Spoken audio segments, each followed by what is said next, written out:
மிதி பாவக்காய் வச்சு ஸ்டஃபிங் வறுவல் எப்படி செய்யறதுன்னு பார்ப்போம். அதை நல்லா சுத்தமாக கழுவிட்டு 4 பக்கமும் கீறிட்டு எடுத்துக்கலாம். ஸ்டஃபிங் ரெடி பண்ணிக்கலாம். அதுக்கு 2 ஸ்பூன் எண்ணெய் விட்டுக்கலாம்.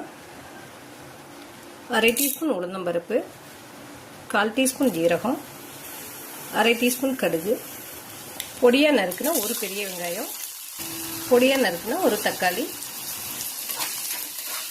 1/4 டீஸ்பூன் உப்பு, கொஞ்சம் மஞ்சள்தூள், 1/2 டீஸ்பூன் தனி மிளகாய்த்தூள். நல்லா மிக்ஸ் பண்ணிட்டுருவோம். நல்லா வதங்கிடுச்சு. இப்போ ஆஃப் பண்ணிடலாம்.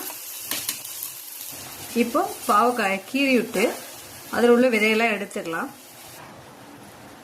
இந்த மாதிரி 4ஆக கட் பண்ணி விட்டுட்டு உள்ளுக்குள்ள விதையெல்லாம் எடுத்துடலாம்.